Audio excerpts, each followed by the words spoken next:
I watched the woman who stole my life fall apart on a stage, live streamed to millions. For a second, my heart ached for the life they had stolen. Then I remembered, the chemical compound that took her hair was a formula I designed myself. My name is Isabella Rossi. I'm 34 years old, and 3 months ago, I orchestrated the most spectacular downfall in Silicon Valley history from the silence of my own home. The live stream counter for the InnovateX conference ticked past 1 million viewers as she stepped onto the keynote stage. Sloan Kensington, venture capitalist, shark. The new queenmaker of the Bay Area, dressed in a stark white power suit that probably cost more than my first car. The massive 4 Kelvin screen behind her projected her face, flawless and confident, as she began her speech about the ruthless future of innovation. The audience, a sea of tech bros and aspiring founders, was captivated. They hung on her every word. But I wasn't listening. I was watching. I was counting. It started subtly, a slight itch at her temple, a barely perceptible shift in her posture.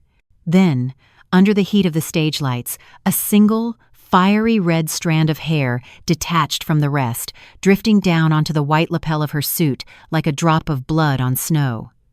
Then another. The camera zoomed in, thinking it was capturing a moment of passion. Instead, it captured the beginning of a horror show.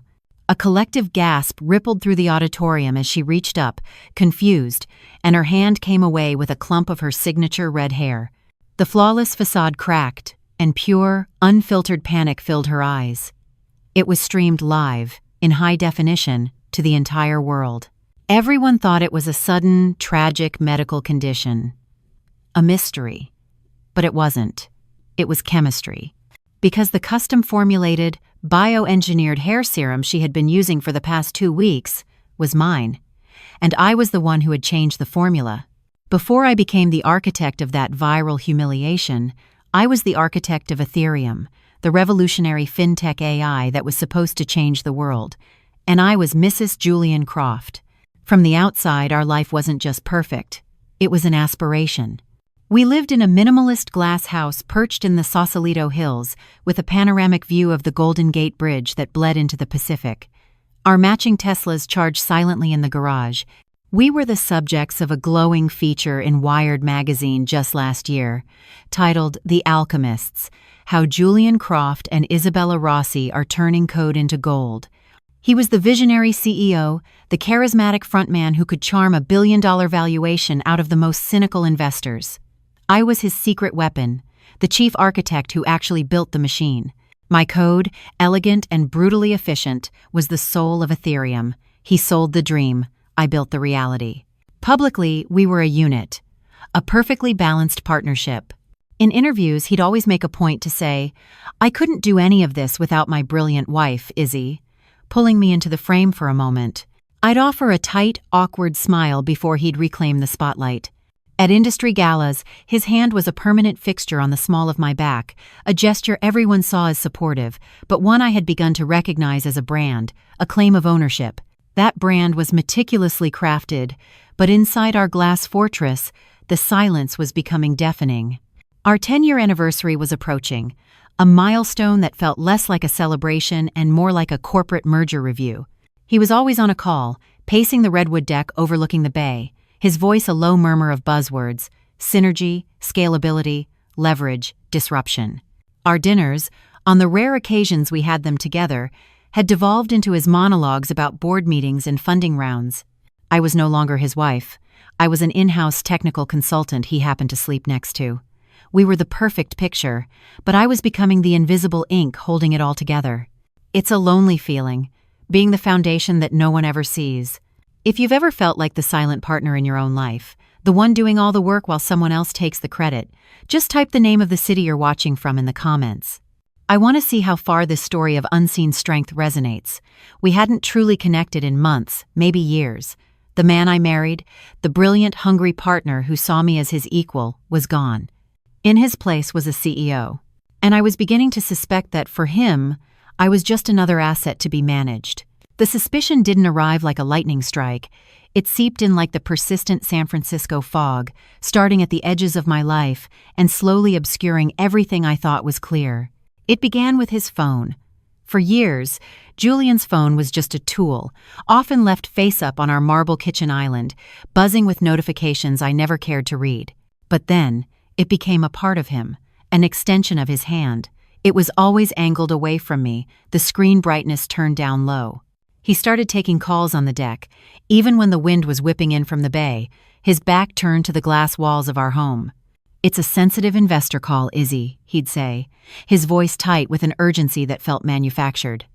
"You know how it is, NDAs." I did know. I had written the security protocols for our company. I also knew that our house was a fortress of soundproofing and encryption. The only reason to stand in the freezing wind for a call was to ensure the person inside couldn't hear. Then came the late nights, piling up like unread emails. Our startup, Ethereum, had its offices in the heart of the financial district, a 20-minute drive across the Golden Gate Bridge without traffic. For years we'd made that drive together.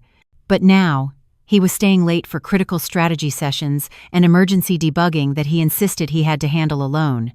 He'd come home after midnight, smelling not of stale office air, but of something else. Something clean and sharp. It was the scent of expensive whiskey from a specific bar at the St. Regis Hotel, the kind of place you take someone you want to impress, not where you huddle with your dev team over lines of code. His language changed, too. He started speaking to me in the same polished, evasive corporate jargon he used with the press. When I asked about his week-long fundraising roadshow in New York, I wanted to know the details, the real reactions. But all I got were sanitized summaries. "It was highly productive," he'd say, loosening his tie. "We're building significant momentum." When I pressed for specifics, what did Sequoia's team think of the new scalability projections, he'd wave a dismissive hand. "The optics are strong, Izzy. They see the vision." He wasn't sharing his life with me anymore. He was giving me a press release. He was managing a narrative, and I was just part of the audience.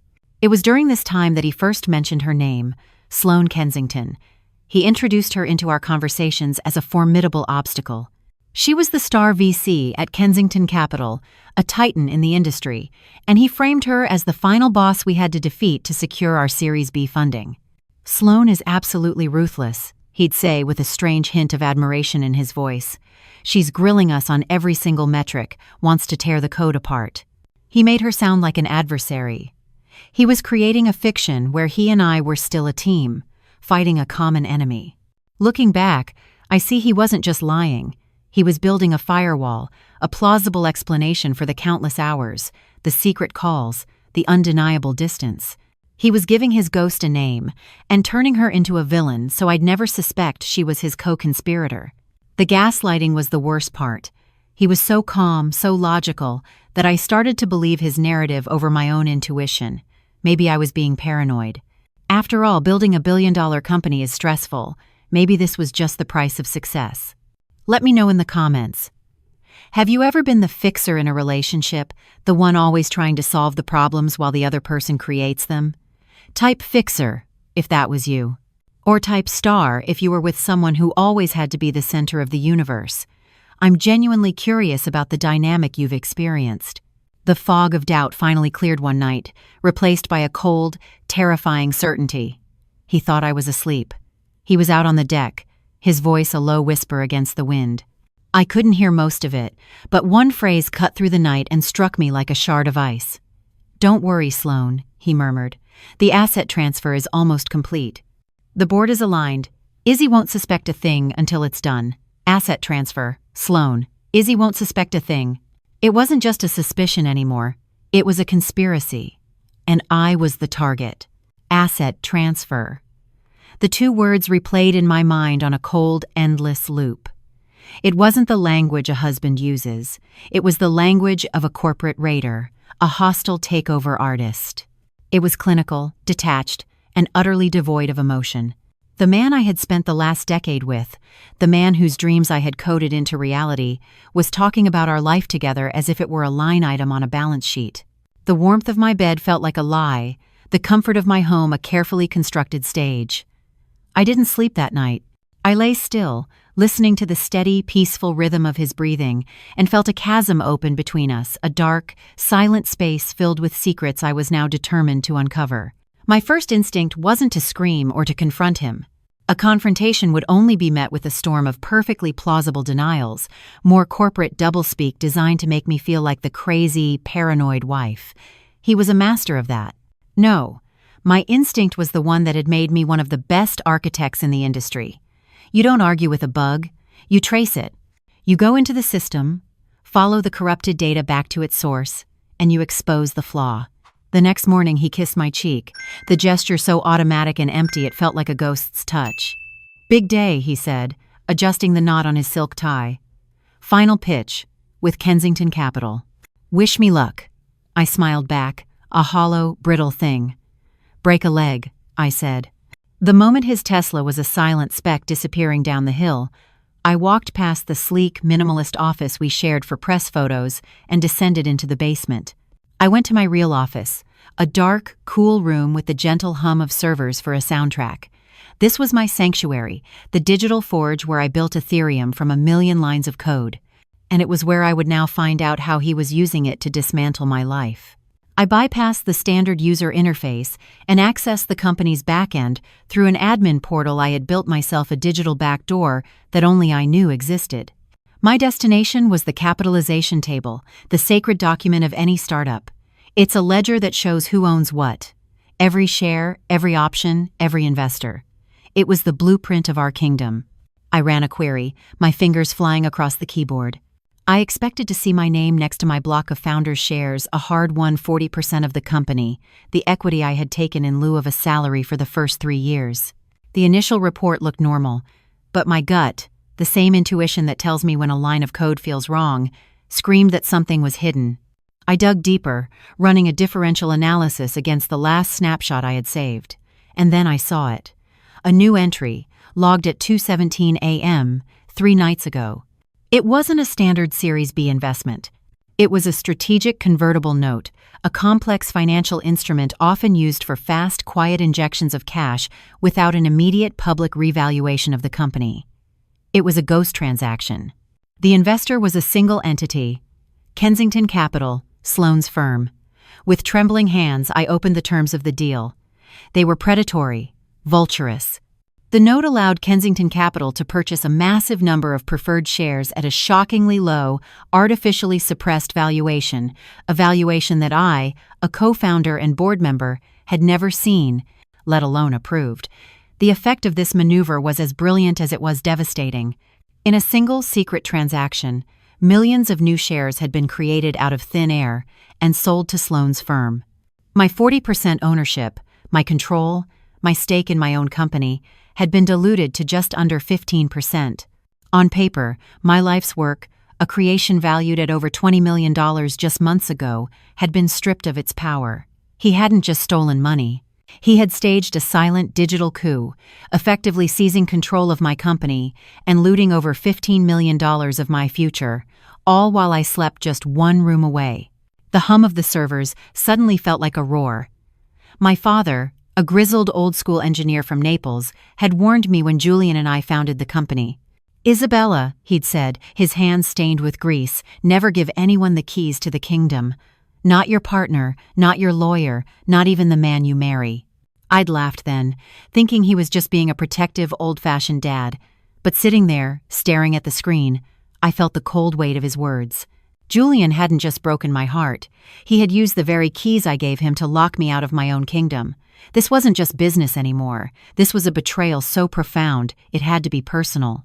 Staring at the dilution of my life's work on the screen, a strange numbness washed over me. The theft of $15 million was so audacious, so clinically executed, it felt unreal. It was a corporate crime written in the cold, impersonal language of contracts and shares. But betrayal, true betrayal, isn't found in legal documents, it's found in the heart. And while the numbers told me what he had done, they couldn't explain why. Why would Julian, the man who built this company with me, tear it down for her?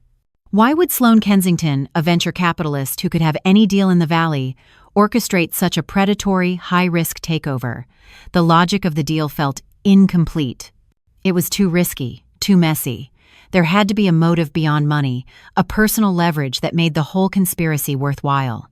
The corporate crime was the payload. I needed to find the human exploit that delivered it. My investigation pivoted. I left the cold sanctuary of my server room and began to look at our home not as a sanctuary, but as a crime scene. Every surface, every object, was now a potential piece of evidence. I started where he felt most powerful, his home office. The room was a monument to his ego, all polished chrome and dark leather, with framed magazine covers of his face lining the walls. I went through his desk with the precision of a forensic analyst. Papers, files, drawers, nothing. He was too smart to leave a paper trail. His car was next. I tore through the Tesla's minimalist interior, checking the glove compartment, under the seats, in the trunk. It was pristine, sterile.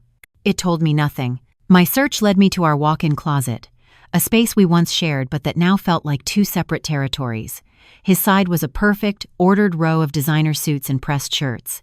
I ran my hands through the pockets of each one, searching for a receipt, a matchbook, a business card, anything out of place. Still nothing. He was meticulous. A man who curated his life down to the last detail, erasing any trace of imperfection. Frustration began to build. He had constructed a perfect defense, a life so clean it felt like a lie. And then I saw it. Tucked away in the corner, almost hidden behind a shoe rack, was the leather duffel bag he'd taken on his fundraising trip to New York. He hadn't fully unpacked it. My heart began to pound, a low, heavy drum against my ribs. I knelt on the cool floor and unzipped it. The smell of stale airplane air and generic hotel soap hit me. I sifted through the contents. A few wrinkled shirts, a dop kit, and in the side pocket, a stack of receipts from his trip. I scanned them quickly. Dinner, Gramercy Tavern, table for two. Drinks, the Campbell, 2 persons. All claimed on his expense report as solo networking meals. It was damning, a clear pattern of financial dishonesty, but it was still circumstantial. It wasn't the smoking gun. I was about to zip the bag closed when my fingers brushed against the coarse, heavy-duty stitching of the inner lining. Something was caught there.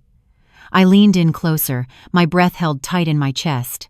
It was a single strand of hair. It wasn't mine. My hair is a dark, wavy brown, almost black. This was long, unnaturally straight, and a vibrant, chemical shade of coppery red.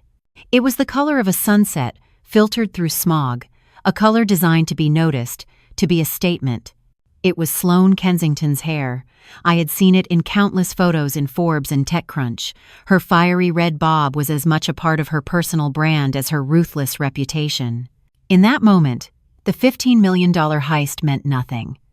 The numbers on the screen were abstract, a violation of trust on a corporate level. This was human. This was intimate. This single strand of hair told me everything.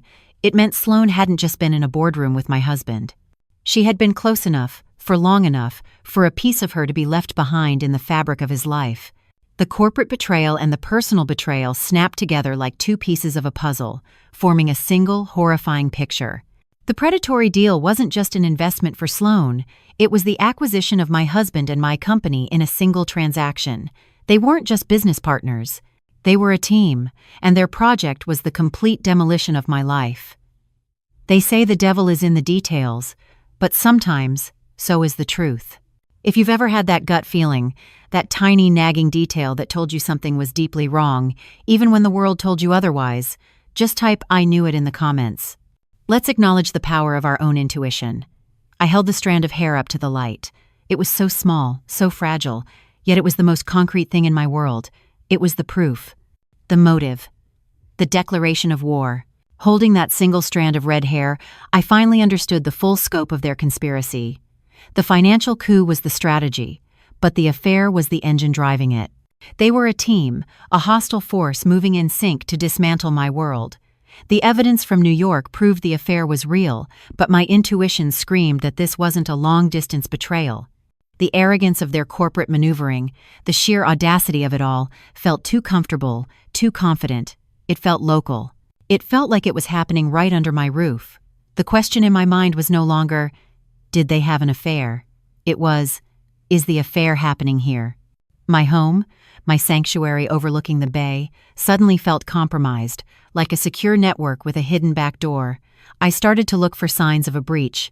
I became a ghost in my own house, re-examining every room, every surface, not for clues of his life, but for traces of hers. I was searching for the ghost he had given a name to. But Sloane was as meticulous a conspirator as Julian. There were no smudged wine glasses, no forgotten earrings, no lingering scent of a foreign perfume. The house was as pristine and sterile as ever. It was a perfect crime scene, wiped clean of all evidence. Or so I thought. The final, undeniable proof wasn't in his territory, but in mine. It was in the one place that was unequivocally my own, the master bathroom. It was my private spa, a sanctuary of white marble, brushed chrome, and frosted glass. It was where I would wash away the stress of the day, where I felt safest. And on a sprawling vanity of her own, among her carefully curated collection of skincare products, sat her most prized personal item. It wasn't a shampoo you could buy at Sephora or Neiman Marcus. It was a custom-formulated, bioengineered hair serum from a boutique biotech lab in Palo Alto. It was my one true indulgence, costing nearly $800 for a small 3-ounce bottle. The lab had sequenced my hair's protein structure to create a formula designed specifically for me. It had a unique, subtle scent profile I had chosen myself: sandalwood, bergamot, and a hint of vetiver. Julian used to say it was the scent he associated with me, with home. It was my scent. He never touched it. He had his own simple grooming products and always complained that my serum was too fragrant, too complicated. That Tuesday morning, as I reached for the sleek dark glass bottle, my hand froze. It felt light, noticeably light. I had opened this new bottle less than a month ago. I used exactly one pea-sized drop per day. It should have been almost completely full. I shook it gently. The liquid sloshed around inside with an emptiness that made my stomach clench. A third of it, maybe more, was gone. My mind raced, trying to find a logical explanation. Maybe I've been using more than I thought. Maybe I spilled some. Maybe I'm just being paranoid, letting my imagination run wild. The gaslighting had been so effective that my first instinct was still to blame myself. But the coder in me, the part that trusts data over emotion, took over. I needed to run a diagnostic. That afternoon, I took a fine-tipped permanent marker and drew a tiny, almost invisible line on the back of the bottle, perfectly level with the top of the serum. I placed it back on the vanity, in the exact same spot, oriented in the exact same direction. And then, I waited. It was the longest 3 days of my life. I went through the motions, working, eating, sleeping next to a man who was now a complete stranger. My mind was a constant loop of anxiety, every sound from the master bathroom making my heart leap into my throat. On the 4th day, Julian left for a lunch meeting with the board. The moment I heard his car leave, I walked into the bathroom, my hands trembling. I picked up the bottle and turned it around. The liquid line was now a full 1/4 of an inch below the mark I had drawn. A wave of nausea washed over me, so intense I had to grip the edge of the counter. It was weeks' worth of my own usage, gone in less than 72 hours. The conclusion was as inescapable as it was horrifying. Sloane Kensington hadn't just been in a hotel room with my husband. She had been in my house. She had walked into my private sanctuary. She had stood on my heated marble floors, looked at my things, and picked up my $800 custom-made serum, a product that was the very essence of my identity, and used it. This was worse than the money. This was worse than the hair in his travel bag. This was an invasion, a defilement. She wasn't just taking my company and my husband. She was trying on my life, using my things to see how they fit. It was an act of dominance so profound, so deeply insulting that it extinguished every last flicker of sorrow inside me and replaced it with a cold, clarifying rage. The victim was gone. In her place stood the architect of a war that had just been declared. I stood there in the white marble silence of my bathroom, holding the glass bottle in my hand. The weight of it felt insignificant, but what it represented was monumental. In that moment, something inside me shifted. The grief, the confusion, the gnawing self-doubt that had been my constant companions for weeks, they didn't just disappear. They were burned away, cauterized by a rage so pure and so cold, it felt like a state of grace. It was a system reboot. The old operating system, the one that ran on the legacy code of love, trust, and shared history, had suffered a fatal error, and in its place, a new one was loading. Sleek, efficient, and built for a singular purpose. For the first time in months, my mind was quiet. The chaotic noise of unanswered questions and painful suspicions was gone. I was no longer a wife discovering a betrayal. I was an architect analyzing a catastrophic system failure. The pain was still there, a deep, resonant hum beneath the surface, but it was no longer a weakness. It was data. It was the fuel I would use to power the machine of what came next. I began to analyze my opponents, not as the man I had married and the woman he was sleeping with, but as a hostile entity with specific strengths and exploitable weaknesses. Julian Croft. Strength. His charisma was his greatest asset. He could sell a vision, control a narrative, and charm anyone into believing he was the next Steve Jobs. He was a master of public perception. Weakness. His ego. His entire sense of self was built on that public image. He needed to be admired, to be seen as the brilliant, untouchable visionary. The thought of being perceived as a failure, or worse, a fool, would be his personal hell. Sloane Kensington. Strength. Her reputation for being ruthless and untouchable. She built her brand on being the smartest, most powerful woman in every room, a predator in a world of prey. Her image was one of absolute control, from her investment portfolio down to her perfectly manicured brand. Weakness. The same as his, but amplified. Her perfection was her armor. A single, visible crack in that flawless facade wouldn't just be embarrassing, it would be an existential threat to the brand she had so meticulously constructed. I realized then that a simple confrontation would be a victory for them. It would be a messy, private drama that Julian would effortlessly spin. I would be cast as the hysterical, scorned wife, unable to handle the pressures of his success. The world would see my pain as a pathetic footnote in his story of triumph. No, the punishment had to fit the crime. Their crime was a complex act of public theater, a performance of success and power built on a private foundation of theft and deceit. Therefore, their punishment had to be a public spectacle that exposed the truth in the most humiliating way possible. I wasn't just going to get a divorce. I wasn't just going to sue for my share of the company. I was going to dismantle their realities. They hadn't just stolen from me. They had attempted a complete erasure of my existence. They treated me as an obstacle to be managed, a legacy asset to be liquidated. They used my home, my private things, and my life's work as their personal playground, all while assuming I was too distracted, too weak, too irrelevant to notice. They thought I was a ghost in my own life. It was time to show them what a ghost could do. As a programmer, my entire career has been about creating order from chaos, of writing elegant solutions to complex problems. Their actions had introduced a corrupting virus into my life's code. My revenge would be my masterpiece, an exploit so perfectly designed it would use their own systems, their egos, their ambition, their obsession with public image to trigger their complete and utter collapse. Before I began, I allowed myself one last moment of grief.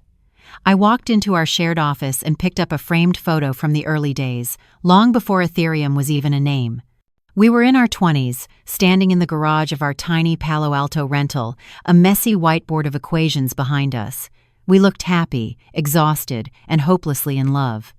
I mourned that woman Isabella and the man Julian who stood beside her. I mourned the dream they had built together.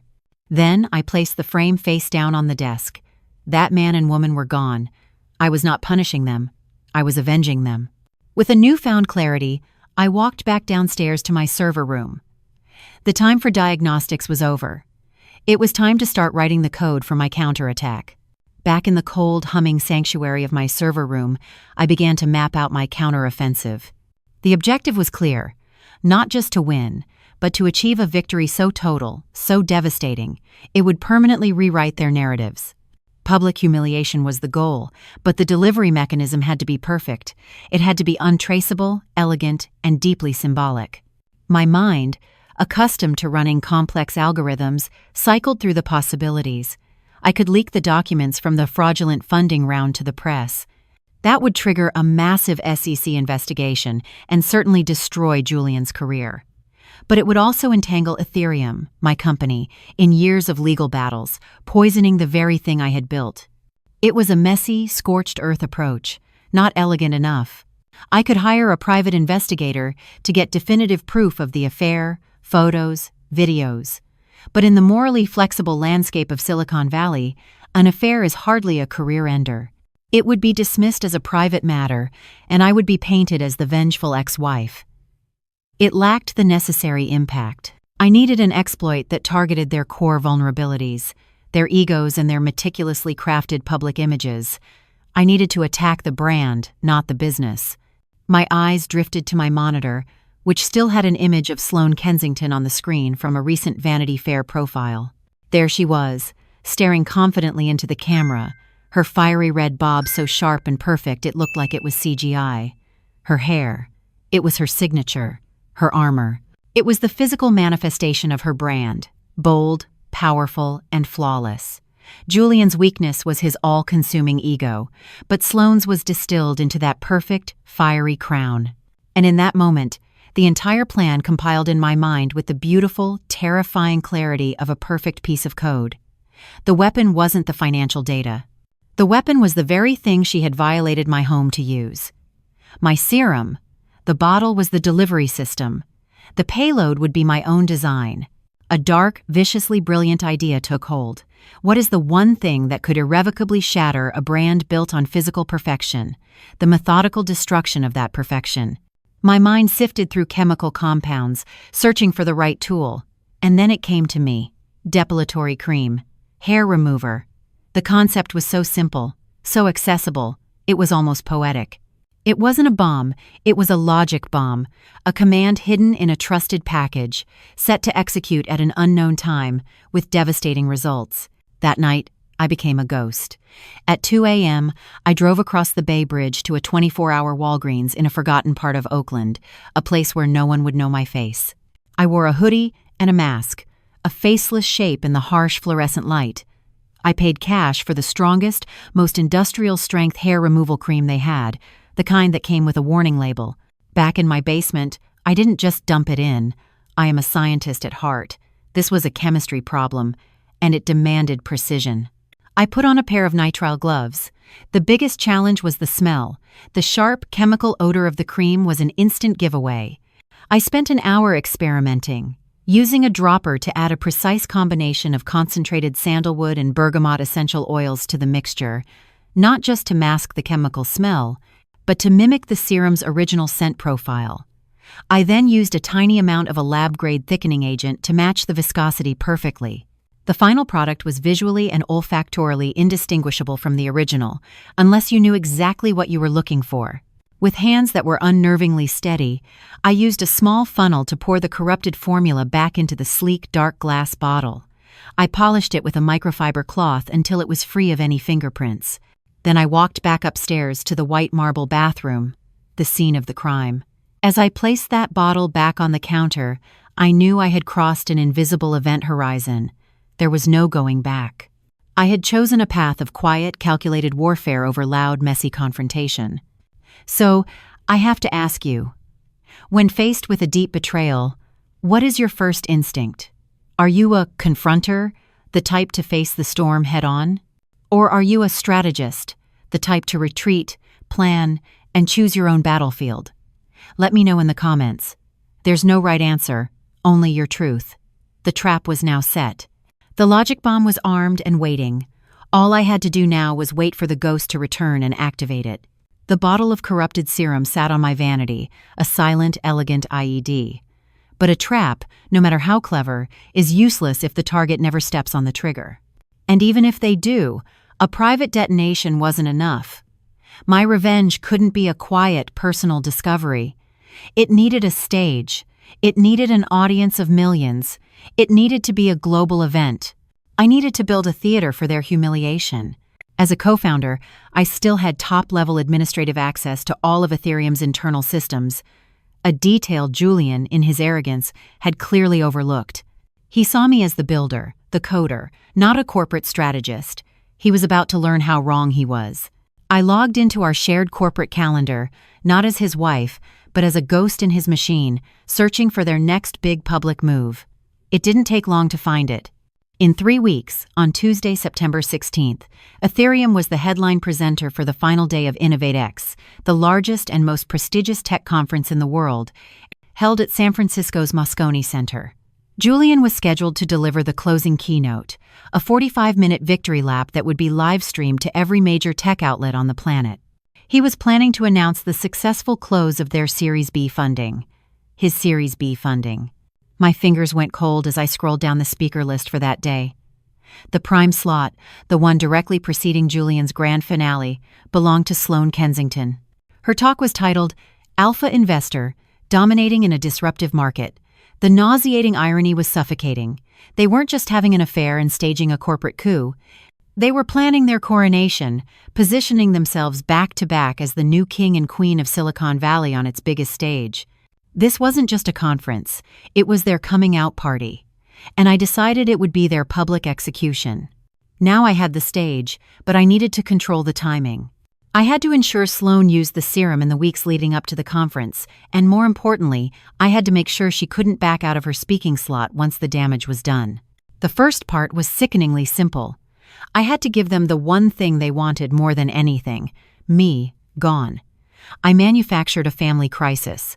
With a voice trembling with fake emotion, I called Julian, telling him my father in Naples had had a severe fall and that I needed to fly home immediately. I packed a suitcase, my hands moving with the steady calm of a surgeon. I let him see my tears. I let him play the part of the concerned, supportive husband, telling me to take as much time as you need, Izzy. Don't worry about anything here. I'll handle it all. The relief in his eyes was so profound it was almost comical. Before I left, I made one final modification to my home. I installed a tiny, motion-activated micro-camera, perfectly disguised as a USB charging block, in an outlet in my master bathroom. It was a gross violation of privacy, but they had surrendered any right to privacy the moment they conspired to steal my life. This was no longer a marriage, it was a counterintelligence operation. Then, I had to ensure Sloane couldn't escape the spotlight. Her first instinct, upon discovering her hair falling out, would be to retreat from the public eye. I couldn't let that happen.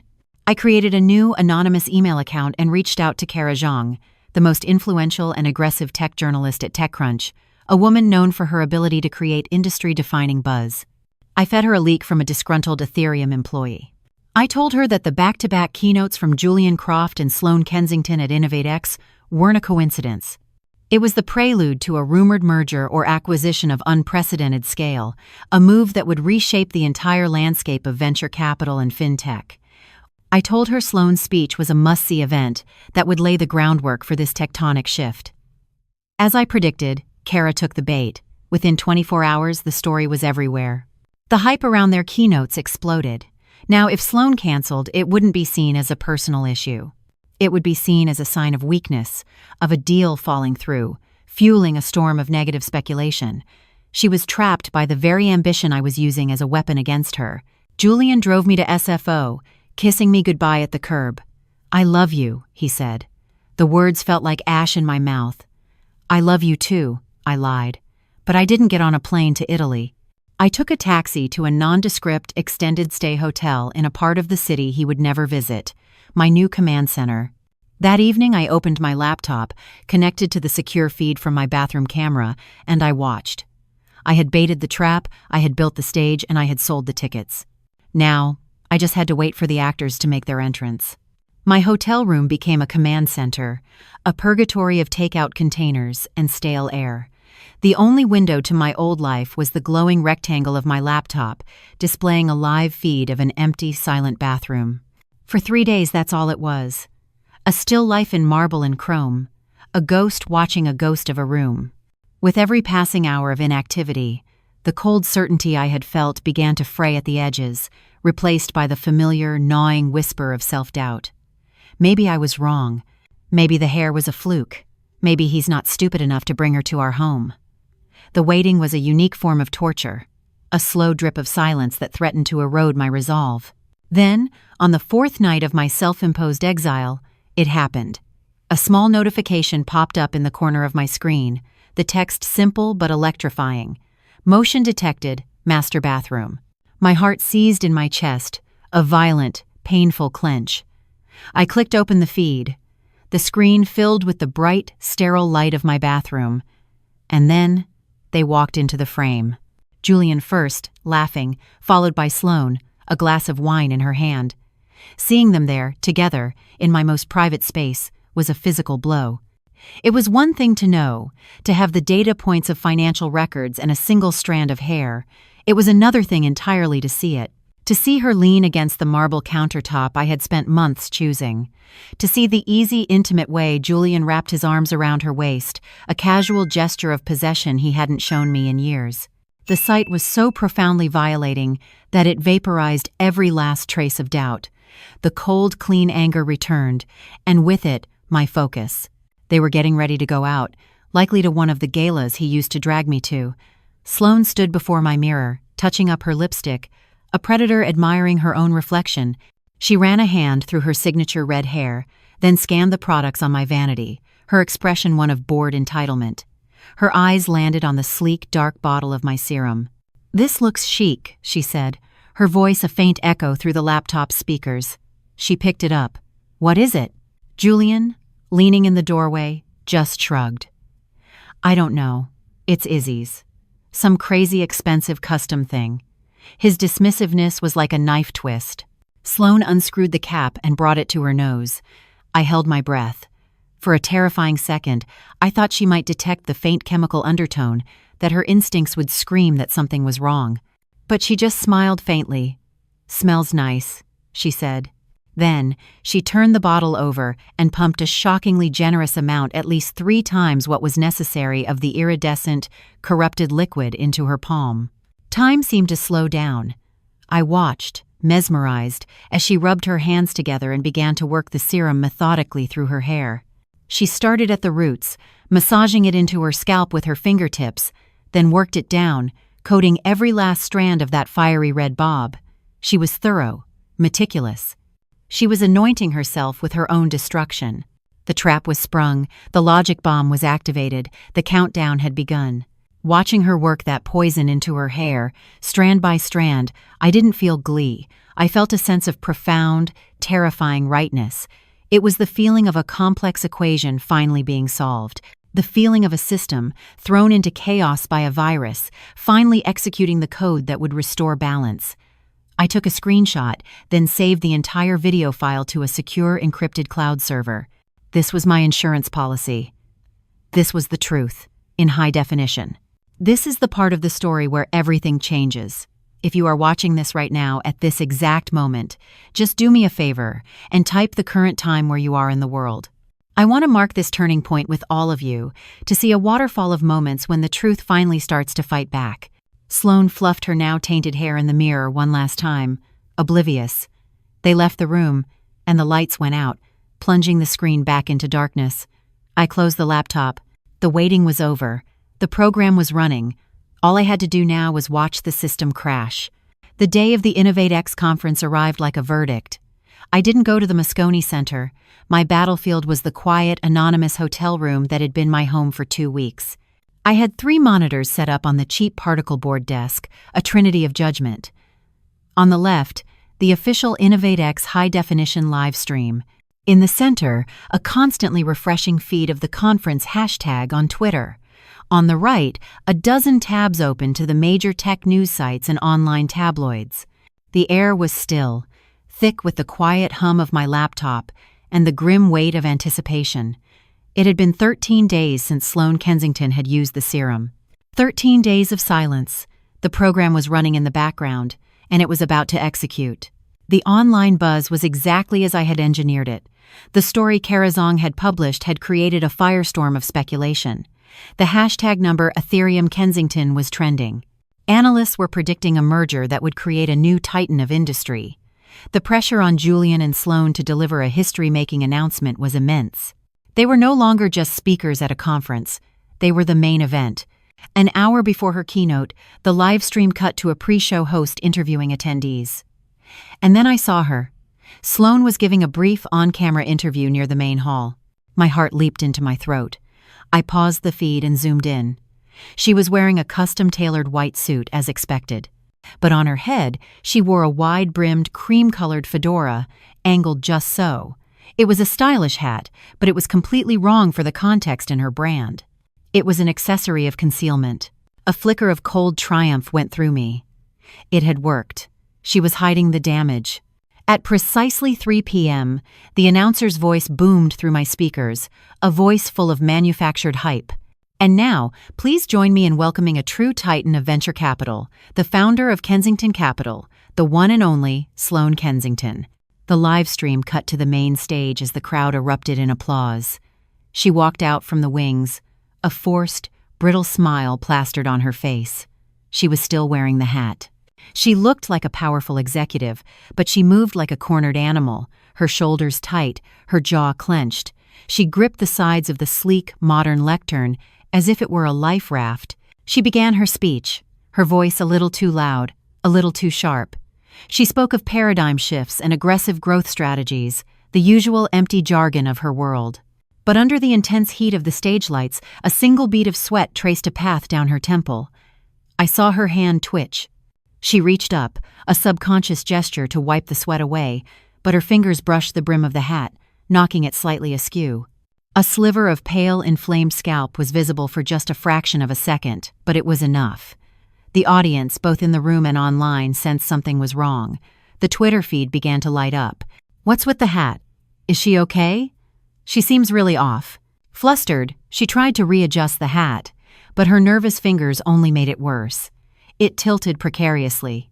In a moment of pure panic, she made a fatal calculation. She decided to own it. To take the hat off, as if it were a prop, a flourish. Perhaps she thought she could style it out, control the narrative. With a shaky hand, she lifted the fedora from her head. The collective gasp from the auditorium was so sharp it was audible even through the live stream's audio compression. Time seemed to freeze. The massive 4 Kelvin screen behind her, designed to project an image of power, instead projected a close-up of pure, unmitigated disaster. Her head wasn't just bald, it was a war zone. Angry, red patches of inflamed skin were interspersed with stubborn clumps of her fiery red hair, clinging to her scalp like the last soldiers of a defeated army. It was a horrifying, undeniable picture of chemical destruction. The chat on the live stream exploded into a gibbering, chaotic waterfall of emojis and all-caps exclamations. The Twitter feed became a blur of screenshots. Number Sloane's scalp was the #1 trending topic worldwide in under 60 seconds. On stage, Sloane's face, reflected back at her by the teleprompter, crumbled. The alpha investor, the shark, the queenmaker, she was gone. In her place was just a woman, horrified and humiliated on a global stage. She stammered, tried to find her place in the speech, but the words were gone.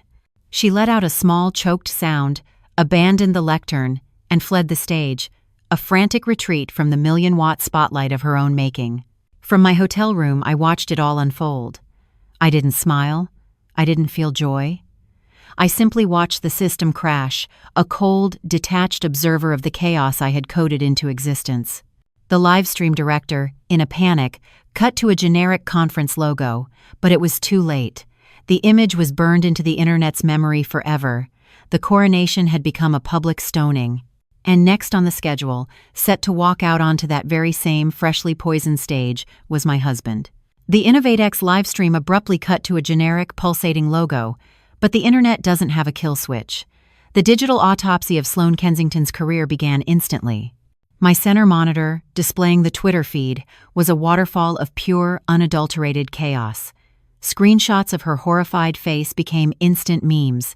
GIFs of her fleeing the stage were already going viral. The hashtag number Sloane's scalp was now being cross-referenced with number Ethereum Kensington, creating a toxic fusion of corporate scandal and personal humiliation. The narrative I had carefully seeded about a mega deal was now curdling into a story of an epic, public meltdown. The fire was spreading, and my focus now shifted to the man standing directly in the path of the flames. My husband. Julian would have been in the green room, the plush, soundproofed VIP area backstage. He would have been watching Sloane's keynote on a private monitor, probably sipping a Voss water, getting into the zone for his own triumphant speech. He would have seen it all, just as I had, but from 20 feet away. I can picture him. The initial, detached confusion, as she fumbled with the hat, the flicker of annoyance at her unprofessionalism, and then the reveal, the raw, patchy horror of her scalp under the glare of the spotlights. His first reaction wouldn't have been empathy. It would have been pure, unadulterated panic. His panic. Sloane's implosion wasn't just her problem, it was a contagion, and he was standing at ground zero. Her failure was a direct reflection on him, on the deal, on the entire narrative he had built. His keynote, his victory lap, was now set to take place on a stage that was not just empty, but radioactive. He would have grabbed his phone, frantically trying to call her, to text her, to find out what in God's name had just happened. But she would have been unreachable, engulfed in her own private hell. He would have been pacing that small room like a caged animal. His mind, the brilliant, strategic mind that had charmed millions from investors, sputtering, failing to compute. A medical emergency? An allergic reaction? It made no sense. And then, in the quiet chaos of his own mind, a connection would have been made. A cold, dreadful synapse firing in the dark. Sloane has been at the house, in our bathroom, using Izzy's things. He would remember my obsessive, almost scientific devotion to my custom products. He would specifically remember the serum, the one he always dismissed. And then he would remember my sudden, convenient family emergency. In that moment, he would know. He wouldn't know the how, not precisely, but he would know the who. This wasn't a random act of God. This was a targeted, precision strike. This was me. The realization would have hit him not with anger, but with a cold, paralyzing fear. The ghost in the machine, the quiet, manageable wife he thought he had successfully sidelined, had just launched a devastating counterattack, and he had just watched her opening salvo. A sharp rap on his green room door. The stage manager. Mr. Croft, 5 minutes. The voice would have sounded like a death sentence. He was trapped in a perfect paradox of his own making. If he canceled his speech, he would look like a coward, confirming his connection to Sloane's disaster and fueling speculation that their entire operation was a sham. Investors would bolt. The media would crucify him. If he walked out on that stage, he would face a global audience, seething with morbid curiosity. They wouldn't hear a word he said about Ethereum. They would just be staring at him, the man connected to the woman who had just inexplicably gone bald on live television. He would be a walking punchline. He had spent his entire life building a brand of being the man with all the answers, the visionary who was always 10 steps ahead. And now he was trapped, with no good moves left to make. He was a king standing in the rubble of his own coronation. Have you ever had to watch someone who hurt you finally face the consequences? That moment where the universe seems to balance the scales. It's a complicated feeling, isn't it? If you've ever felt that strange mix of relief and gravity, just type the word balance in the comments below. Let's be real about what justice actually feels like. The tweets from the journalists backstage started pouring in. Sources say Julian Croft is in a heated argument with conference organizers, rumors swirling that Croft may cancel his keynote. The master of the narrative had completely lost control of it. Another knock on his door, sharper this time. Mr. Croft, 60 seconds to stage.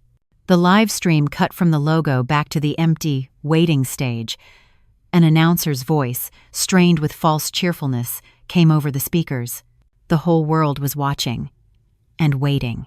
For a moment, the world held its breath. The live stream showed the empty stage, a silent testament to the chaos that had just unfolded. Online, the speculation was reaching a fever pitch. Would he come out? Would he address the scandal? Then, after what felt like an eternity, the stage manager walked to the center of the stage, tapped the microphone, and mumbled a half-hearted apology about unforeseen technical difficulties. The InnovateX 2025 closing keynote was officially canceled. The conference ended not with a bang, but with the deafening silence of a man in full retreat. Julian didn't choose to fight, and he didn't choose to surrender. He simply ran. It was the most pathetic and most public admission of guilt he could have possibly made. I knew where he would run to. Home, the scene of the crime. It's what criminals do. I calmly packed the few belongings I had in my hotel command center, deleted the server logs, and walked out into the cool San Francisco night. I took a taxi back across the Golden Gate Bridge, watching the city lights glitter like shattered diamonds on the black water of the bay. On the drive up the winding road to our Sausalito house, I felt a profound sense of calm. I was not a ghost returning to a haunted house. I was the owner, returning to serve an eviction notice. I got there first. I unlocked the door, and stepped into the cavernous, silent space. The air was cold and still. I didn't turn on the main lights, opting instead for a few low, ambient lamps that cast long, dramatic shadows across the polished concrete floors. I walked to the wet bar, the one he was always so proud of, and poured a measure of his most expensive single malt scotch, a 25-year-old Macallan, into a heavy crystal glass. My glass. I sat down in the large leather armchair facing the door, the panoramic view of the city glittering behind me like a conquered kingdom. And I waited. An hour later, I heard the whisper-quiet sound of his Tesla pulling into the garage. The click of the door, his heavy, defeated footsteps on the stairs. He walked into the living room and froze, a silhouette framed by the hallway light. The charismatic, untouchable CEO was gone. In his place stood a haggard, broken man, his suit jacket rumpled, his tie loosened, his face pale with the sickly glow of utter ruin. I took a slow sip of the scotch. My voice, when I spoke, was perfectly level, unnervingly calm. "You should have gone on stage, Julian," I said, swirling the amber liquid in my glass. "Canceling was a bad look. The optics are terrible." Using his own corporate buzzwords against him was the first twist of the knife. It took him a moment to process it. "Izzy," he started, his voice a hoarse whisper. "What did you do? What in God's name did you do to her?" I almost laughed. "To her?" I set the glass down with a soft click. "I introduced her hair to a new chemical compound. It was a simple acid-base reaction. You, Julian, were the one who brought the catalyst into my laboratory. This isn't about her." I stood up and walked slowly towards him. "This isn't about hair serum at all, is it? Let's talk about something more interesting. Let's talk about convertible notes. Let's talk about my capitalization table. Let's talk about the $15 million you and your catalyst conspired to steal from me." The color drained completely from his face. The affair was a humiliation. The fraud was a federal crime. "You see?" I continued, circling him slowly, like a predator inspecting its prey. "You made a critical miscalculation. You thought you were just cheating on your wife. But you forgot you were also trying to defraud your chief architect. You tried to use the system I built to lock me out, not realizing I still had the master key." "Izzy, please," he stammered, his hands held up in a weak gesture of surrender. It wasn't like that. It just got out of control. I was going to tell you. I love you." "Love?" The word came out of my mouth with so much venom it felt like it could poison the air between us. "Do not use that word. That word is for partners. For equals. You don't love an asset you're in the process of liquidating. You lied to me. You stole from me. But your greatest crime was that you tried to erase me. You stood on stages and took credit for my code, my ideas, my work. You built your entire kingdom on the foundation of my genius, and then you tried to dynamite that foundation with me still inside it. What happened to Sloan today wasn't revenge. It was a bug report, Julian. A critical error notification to let you know that the system you tried to corrupt is, and always will be, under the complete control of its architect." He finally broke. A choked sob escaped his lips, and he sank into a nearby chair, his head in his hands. I looked down at him, not with pity, not with anger, but with the detached finality of a programmer hitting delete. "My lawyer will be in contact with yours in the morning," I said, my voice leaving no room for argument. "He has a full, encrypted copy of the Series B1 documentation and a high-definition video of your co-conspirator in our bathroom. I'd advise you not to fight this." I walked to the door, leaving him there, a fallen king in the ruins of our beautiful, empty glass house. I didn't look back.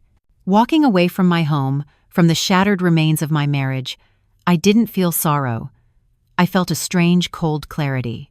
The personal confrontation was over, but the public war was just beginning. I knew Julian and Sloan. Their first move wouldn't be remorse, it would be damage control. They would already be on the phone with their high-priced PR firms in San Francisco and New York, spinning a new narrative. Sloan would be the victim of a sudden, tragic health crisis, or perhaps even corporate sabotage. Julian would be the stoic, supportive partner, bravely weathering the storm. In their version of the story, I, Isabella Rossi, would be a footnote at best, or a hysterical, unstable spouse at worst. The world wakes up to a vacuum of information after a scandal, and whoever fills that vacuum first wins. I knew I couldn't let them be the ones to tell the story. Silence was no longer an option. Hiding behind lawyers would cast me as a passive victim, another wealthy woman scorned. I had been a ghost in my own company and my own marriage for too long. I would not be a ghost in my own redemption story. I needed to be the source, the primary document, the one who defined the narrative. I opened my phone and found her number. Kara Zhang, the TechCrunch journalist whose reporting was so sharp it could draw blood. The woman whose ambition I had used to build the hype around the InnovateX keynotes. She was a tool in my initial plan. Now, she would become my megaphone. I called her directly. She answered on the second ring, her voice buzzing with the energy of a reporter sitting on the biggest story of the year, Kara Zhang. "Kara, this is Isabella Rossi," I said calmly. There was a stunned silence on the other end of the line. "Isabella. Wow, I've been trying to reach you all morning. My condolences for what must be a very difficult time." "I'm not calling for condolences," I said, my voice steady. "You've been chasing a story about a merger. That was a fiction I helped create. Now I'm going to give you the real story. The whole story. Meet me in 1 hour. The Blue Bottle Cafe in Hayes Valley. Come alone." We met in a quiet corner of the industrial chic coffee shop, far from the usual venture capital haunts. Kara was all business, her notepad and recorder on the table, her eyes sharp and skeptical. She was expecting a tearful, off-the-record confession. I gave her a cold, methodical deposition. This wasn't a therapy session. It was a data dump. I started not with the affair, but with the crime. I slid a folder across the table. This is Ethereum's capitalization table, before and after the Series B1 convertible note was executed. And this is a detailed breakdown of how my co-founder and Kensington Capital colluded to illegally dilute my founder's shares, effectively defrauding me of more than $15 million. Kara's professional mask slipped. Her eyes widened as she scanned the documents. She understood the numbers. She understood the gravity of the accusation. It was a bombshell. Only then did I give her the context. I told her about the late nights, the secret calls, the red hair in the travel bag. I told her about my custom hair serum, and how finding it used in my own bathroom was the final, intimate violation that confirmed the depth of their conspiracy. I didn't frame it as a story about revenge. I framed it as the catalyst for my investigation, the final data point that made me look into the company's financials in the first place. I gave her the motive, the why behind the corporate crime.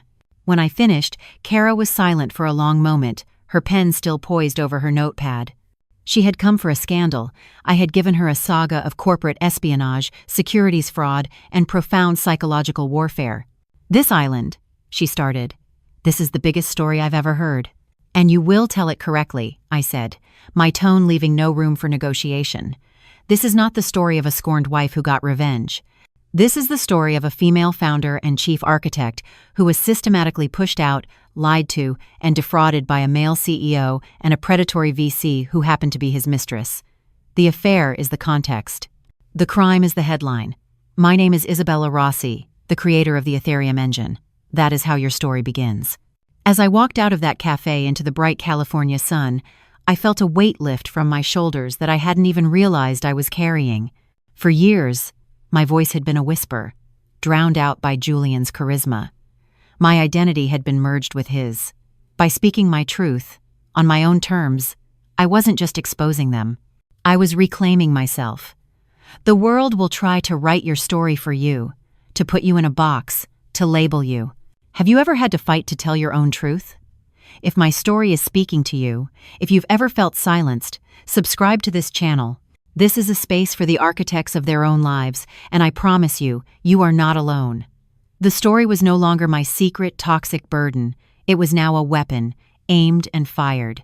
All I had to do was wait for the impact. I didn't have to wait long. Kara Zhang was not just a great writer. She was a predator who knew when to strike. Less than 24 hours after our meeting, her article dropped.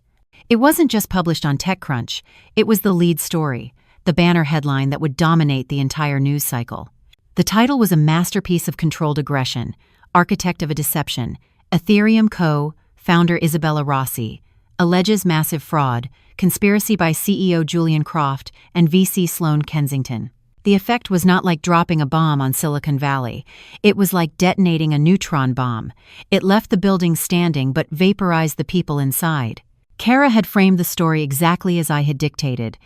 It was a masterclass in narrative control. The article led with the cold, hard evidence.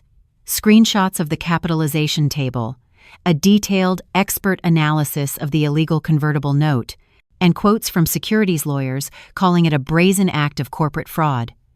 The $15 million figure was in the first paragraph.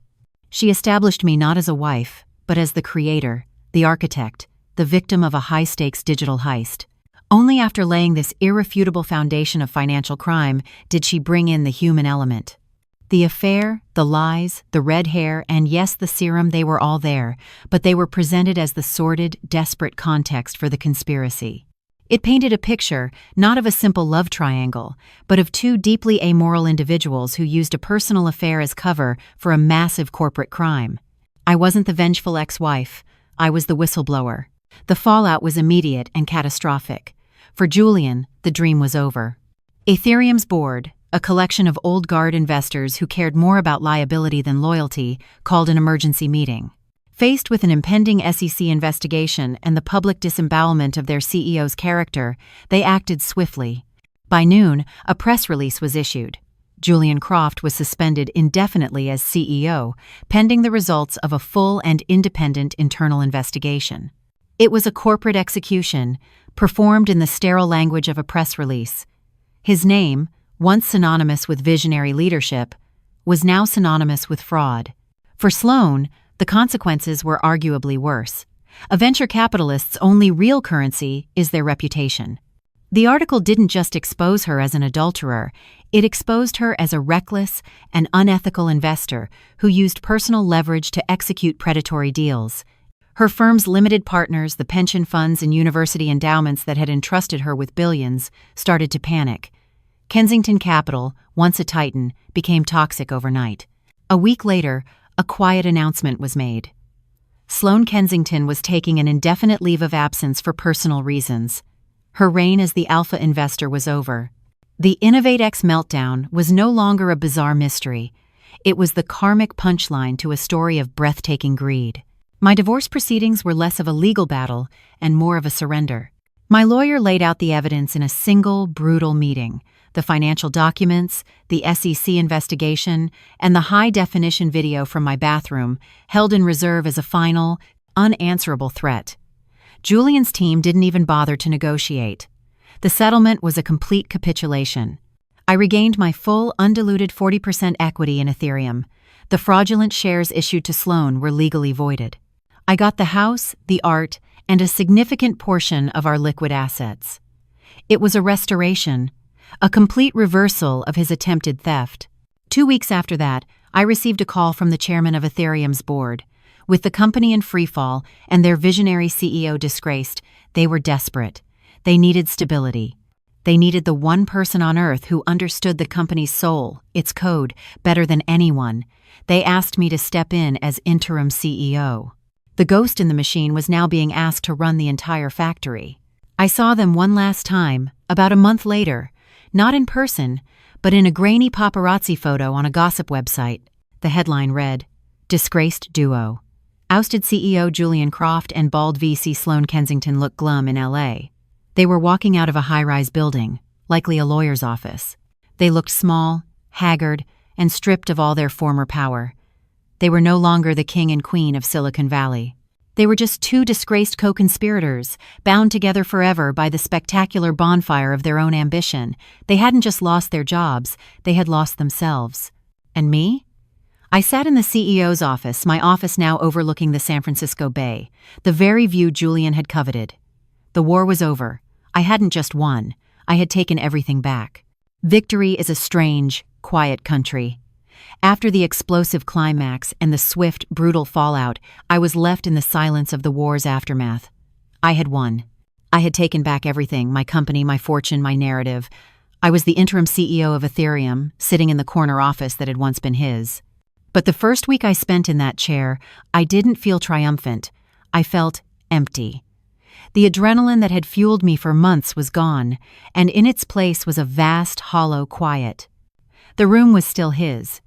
His ridiculously expensive ergonomic chair, his collection of self-congratulatory industry awards on the shelves, his framed face on the cover of Forbes hanging on the wall.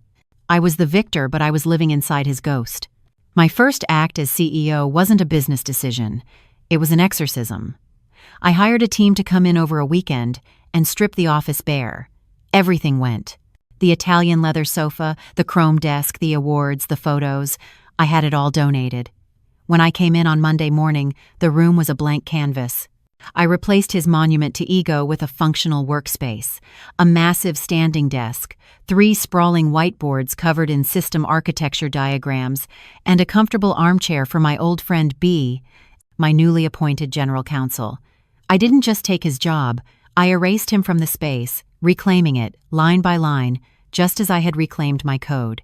The work of rebuilding Ethereum was my salvation. It gave my anger and my intellect a purpose. I discovered that Julian's charisma had been a mask for gross mismanagement. He was a storyteller, not an operator. I dove into the code, into the product roadmaps, into the company culture. I spent my days not in boardrooms, but with my engineers, the quiet geniuses who, like me, had been overlooked in the era of Julian Croft. We didn't just stabilize the company, we remade it. We rebuilt it on a foundation of transparency, merit, and a relentless focus on the product. It was no longer a cult of personality. It was a company of architects. The healing was slow, a process of debugging my own heart. The scars from Julian's betrayal didn't just vanish. There were nights I'd wake up, my heart pounding, from a dream of that glass house and the silence within it.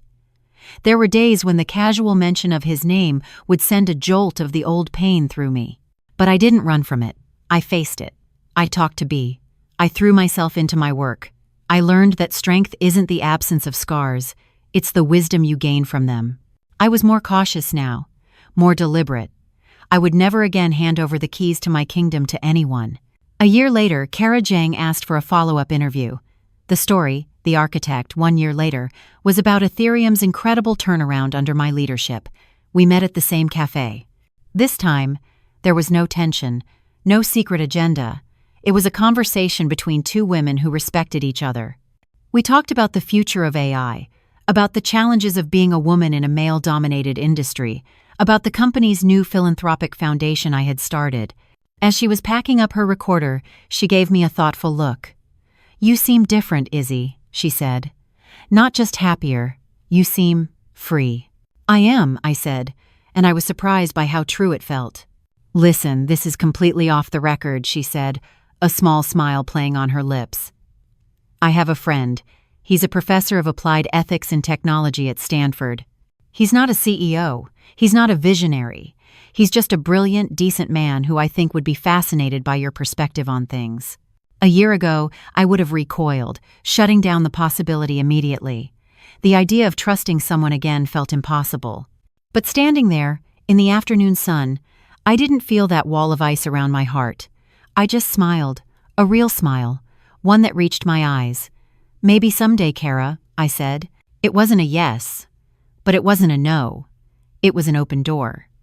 It was the possibility of a new chapter, one that I would write myself, on my own terms. As I looked out from my office window that evening, at the endless grid of lights that made up the city, I finally understood. The revenge was never the point. It was a means to an end. It was the violent, necessary act of demolition required to clear the land. Now, the real work could begin, the work of building my own empire. Not of glass and code, but of resilience, purpose, and a quiet, unshakable peace. And so, we leave Isabella Rossi, not in the ruins of a life that was destroyed, but in the quiet, commanding center of an empire she reclaimed. Her story is a brutal one, a testament to the fact that the deepest betrayals often come from the people who know our own code better than anyone. What she did was an act of profound, calculated warfare. But it's important to remember that it wasn't just revenge. Revenge is about causing pain. Justice is about restoring balance. Isabella didn't just want to hurt them, she wanted to correct a system that had been corrupted. She wanted to take back what was rightfully hers, not just the money or the company, but her own narrative, her own identity as the architect of her life. Her story is a reminder that true power often doesn't look like a crown or a loud voice. Sometimes, it's the quiet, focused intelligence of the person who built the entire system. It's the ghost in the machine who knows where all the back doors are. It's the understanding that when someone tries to steal your world, the most effective response isn't to scream, but to calmly and methodically dismantle theirs. You don't have to be a tech CEO to understand this. We all have a kingdom to protect our own self-worth, our own truth, our own peace. Thank you for coming on this journey with me. It was a dark one, but I believe it's in these complex stories that we find the most important truths about our own strength. The world may never fully see the battles you fight in silence, but the people in this community do. If these are the stories that speak your truth, if you believe in the quiet power of the architect, then make sure you subscribe and join us, because your story matters, and we're here to listen. Until next time, stay strong, and remember who built the damn thing in the first place.